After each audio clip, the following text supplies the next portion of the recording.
Shalom, shalom, peuple de Dieu, bonjour, bonsoir, cela dépend de l'heure à laquelle vous nous suivez. Je vous salue au nom de notre Seigneur et Sauveur Jésus-Christ. Nous sommes bel et bien dans notre émission Shalom chez vous. Merci de partout où vous nous suivez, merci de nous avoir apporté à cœur. Que Dieu nous bénisse, que Dieu nous fasse grâce. Bien-aimés, sans plus tarder, nous allons recommander ces instants entre les mains du Seigneur. Prions. Éternel Dieu, nous te disons merci, merci pour ta bonté, merci pour ta grâce. Nous voici une fois de plus dans ta présence par ta grâce. Nous voulons parler de ta part. Il est écrit dans ta parole que ta parole est une lampe à nos pieds. Seigneur, parle-nous. Atteins tes objectifs dans nos vies et fais-nous du bien au travers de ta parole. C'est là, au nom puissant de Jésus-Christ, nous avons ainsi prié et nous disons merci Seigneur Jésus-Christ. Amen. Amen, amen. Que Dieu soit loué, que Dieu soit glorifié. Nous sommes en train de parler autour d'un thème que nous avons dénommé métanoïa. Le lundi, nous avons eu le temps d'en parler et aujourd'hui, par la grâce de Dieu, nous allons rajouter une pierre de plus.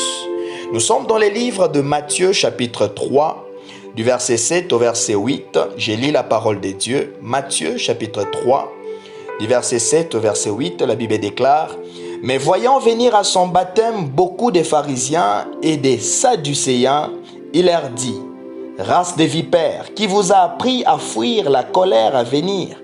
Produisez donc du fruit digne de la repentance. » Parole du Seigneur, que Dieu soit loué, que Dieu soit glorifié. Métanoïa. Métanoïa est un mot grec qui veut tout simplement dire repentance. Amen. Le lundi, nous avons eu le temps d'expliquer en long et en large le mot repentance, métanoïa. Bien aimé, lorsqu'on parle de métanoïa, qui est la repentance, cela veut tout simplement dire changement de mentalité. En d'autres termes, changement des comportements, changement des vies. Alléluia. Nous avons dit que la repentance part du fait de reconnaître ses erreurs, reconnaître ses transgressions, ressentir cette tristesse en soi et au final prendre la décision du changement. Ça veut dire que ce processus doit être respecté pour qu'il puisse avoir réellement repentance. La repentance ne se limite pas du fait de reconnaître ses erreurs. La repentance ne se limite pas du fait de ressentir cette tristesse en soi. Non, mais la repentance doit nous conduire au changement. Au changement veut dire quoi? Ça veut dire abandonner la vie des péchés pour manifester la vie de Christ. Ça veut dire abandonner les comportements qui ne plaisent pas à Dieu afin de commencer à faire des choses qui plaisent à Dieu. Alléluia. Bien-aimés, lorsque nous parlons de ces termes, l'objectif, en fait, ce n'est pas de nous condamner. Mais l'objectif, c'est de nous ramener vers Dieu. L'objectif, c'est de nous donner des avertissements. L'objectif, c'est de nous manifester ce que Dieu veut réellement dans nos vies. Alléluia. Bien-aimé, ce que Dieu veut, c'est que nous puissions manifester réellement sa vie en nous. Lorsque nous parlons de ces termes, nous ciblons trois types de personnes, trois catégories de personnes. Le premier type, ce sont des personnes qui sont loin de Dieu. Bien-aimé, Dieu vous appelle. Les gens qui n'ont jamais connu Dieu. La volonté de Dieu est que tous nous puissions accéder au salut. La volonté de Dieu est que ces personnes puissent venir à Dieu. Deuxième catégorie de personnes, ce sont des gens qui sont en Dieu, qui sont en Christ, mais où à un certain moment se sont éloignés de Dieu. Bien-aimé, le moment est favorable. Toi qui m'écoutes ces messages, c'est vrai que tu as Christ dans ta vie, mais à un certain moment tu t'es éloigné de Dieu. Bien-aimé, reviens à Dieu. Réponds-toi. Et troisième catégorie, ce sont des gens qui sont en Christ et qui marchent selon Christ.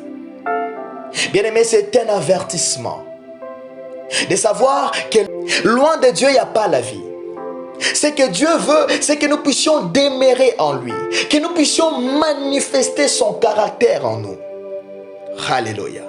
Bien-aimé, lorsque nous parlons de métanoïa, ça veut dire le changement de vie. La personne doit abandonner une vie mondaine pour manifester la vie de Christ. Nous avons même donné l'illustration de la métamorphose du papillon. Alléluia. Pour tenter d'expliquer la repentance, métanoïa. Nous avons expliqué que la chenille, pour qu'il puisse devenir papillon, doit passer par l'étape de la métamorphose. Ça veut dire qu'il doit s'enfermer dans une coquille. En science, on appelle ça la chrysalide. Il doit s'enfermer. Et lorsqu'elle s'enferme plutôt, elle va se transformer jusqu'à devenir papillon. Lorsque Jean était en train de baptiser, la Bible déclare le Sadducéen, le pharisien sont venus. Et regarde comment est-ce que Jean les traite. Il dit, race de vipères, qui vous a appris à fuir la colère à venir? Bien aimé, lorsqu'on parle de pharisiens des Sadducéens représentaient une classe religieuse, une classe politique chez les Juifs. C'était des docteurs de la loi, des gens qui maîtrisaient la loi. Les pharisiens, par exemple, c'était des gens qui dominaient la loi. Et généralement, ils étaient aussi en conflit avec les Sadducéens. Parce que les Sadducéens étaient aussi des gens qui occupaient la haute classe. Mais sauf que les Sadducéens ne croyaient pas, par exemple, à l'éternité. Ils ne croyaient pas, par exemple, à l'existence des anges. Mais les pharisiens, oui. Mais ce qui caractérisait ces hommes, c'était l'hypocrisie. C'était des gens qui aimaient trop apparaître. C'était des gens qui détestaient les autres, détestaient les païens. C'était les gens qui détestaient les autres. C'était des gens qui se faisaient voir. Ils ne faisaient pas ces choses réellement pour avoir une vie commune avec Dieu, mais c'était des gens qui étaient des hypocrites. Ce qu'ils manifestaient devant les hommes, ce n'était pas réellement ce qu'ils étaient à l'intérieur. Voilà pourquoi Jean les traite des races de vipères. Bien aimé, lorsqu'on parle d'une vipère, dans notre version, on dit, dans la version français courant, la Bible dit, Jean vit que beaucoup de pharisiens et de sadducéens venaient à lui pour être baptisés. Il leur dit, bande de serpents. Jean les traite de serpents. Lorsqu'on voit un serpent, à un moment donné, les serpents changent de peau. Et lorsque le serpent change de peau, il reste serpent. Il demeure serpent. Il continue à vivre comme un serpent. C'est seulement la peau qui a changé. Malheureusement, aujourd'hui, nous avons aussi ce type de chrétiens. Ils sont chrétiens que de nom. Mais en réalité, leur comportement ne manifeste pas Dieu en eux.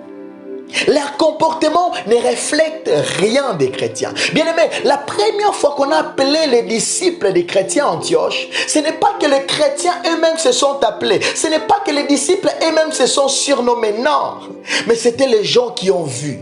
Ils ont observé leur comportement. Ils ont observé leur manière. Ils disent non, certainement ces hommes sont comme Jésus, sont comme Christ. Voilà pourquoi on les a appelés des chrétiens. Lorsque nous parlons des pharisiens, nous voyons dans Matthieu chapitre 23, le verset 27, comment est-ce que Jésus aussi traite durement les pharisiens. Jésus dit dans Matthieu chapitre 23, le verset 27, il dit, malheur à vous, scribes et pharisiens hypocrites, parce que vous ressemblez à des sépulcres blanchis, qui paraissaient beaux au dehors et qui au dedans sont pleins d'ossements de morts et de toute espèce d'impureté. Ça veut dire que ce qu'ils manifestaient, ce n'était pas ce qu'ils vivaient réellement à l'intérieur d'eux. Bien-aimés, ne sois pas ce type de chrétien. Ce que Dieu attend de nous, c'est que nous puissions manifester réellement un comportement digne d'un enfant de Dieu. Voilà pourquoi Jean dit, produisez donc du fruit digne de la repentance. Alléluia. J'ai aimé la version Semeur. La version Semeur dit, montrez plutôt par vos actes que vous avez changé de vie. Français courant dit, montrez par des actes que vous avez changé de mentalité. Bien-aimé, celui qui a connu réellement la repentance dans sa vie, cela doit être palpable. Ce n'est pas seulement des noms, ce n'est pas seulement prononcer non, ce n'est pas que non, je suis converti. Oui, c'est vrai, mais quel est le comportement que tu manifestes? Bien-aimé, on ne peut jamais parler de la conversion sans parler de la repentance. Il n'y a pas de conversion sans repentance. Parce que la conversion, c'est le fait de changer de camp. Sortir des camps de l'ennemi, sortir des camps du diable pour venir dans les camps de Dieu. Pour venir dans les camps de Jésus-Christ. Ça veut dire faire de Jésus son Seigneur et Sauveur. Alléluia. C'est ça la conversion selon la Bible. Et cela ne peut jamais se faire sans la repentance. La personne doit changer de vie. La personne doit changer de comportement. Bien-aimés, beaucoup de gens veulent que Jésus soit leur sauveur, mais ne veulent pas que Jésus soit leur Seigneur. Lorsque nous disons que Jésus-Christ est notre Seigneur, bien-aimé, il doit dominer, il doit régner, il doit prendre la première place. C'est lui qui doit influencer chaque détail de nos vies. Bien-aimé, lorsque Jésus est notre Seigneur, bien-aimé, c'est lui qui dicte la loi. C'est nous marchons selon lui, nous nous comportons selon lui, nous faisons des choses selon lui. Voilà pourquoi l'apôtre Paul pouvait dire que si je vis, ce n'est plus moi qui vis, mais c'est Christ qui vit en moi. Oui, c'est vrai, il est notre seul sauveur. Mais premièrement, il est aussi notre Seigneur. Nous devons savoir cela. Bien-aimé, est-ce que Jésus est ton Seigneur? Est-ce que Jésus règne dans ta vie? N'aie pas seulement l'apparence d'un enfant de Dieu, mais bien-aimé, vis les comportements d'un enfant de Dieu. C'est que Dieu attend de nous, que nous puissions réellement vivre la vie de Dieu dans nos vies, manifester la vraie repentance dans nos vies. Bien-aimé, comment est-ce que tu marches? Quelle est ta manière de te comporter? Quelle est ta manière de vivre? Est-ce que lorsque les hommes te voient, est-ce que la manière que les hommes te voient, c'est la même manière que Dieu te voit? Le pharisien voulait apparaître. Le pharisien avait l'apparence de la piété, mais il régnait ce qu'il faisait réellement la piété. Ils avaient l'apparence de la piété, mais réellement, ils ne vivaient pas la piété en eux. Bien-aimés, ne sois pas comme des pharisiens et des sadducéens qui aiment apparaître devant le public, qui aiment apparaître devant les gens. Mais sois réellement un enfant de Dieu. Manifeste le caractère de Christ en toi. Manifeste les comportements de Christ en toi. Que Dieu nous bénisse. Que Dieu nous fasse grâce. Seigneur, apprends-nous à marcher selon toi. Apprends-nous à vivre selon toi. Apprends-nous, Seigneur, à manifester ton caractère. Nous voulons vivre comme tu veux que nous puissions vivre. Fais-nous du bien. Donne-nous la force de marcher avec toi. Au nom de Jésus. Seigneur, donne-nous la force. Sans toi, nous ne sommes rien. Au nom de Jésus, nous avons ainsi prié. Si ce message t'a béni, n'hésite pas, partage avec tes proches. Que Dieu nous bénisse. Amen.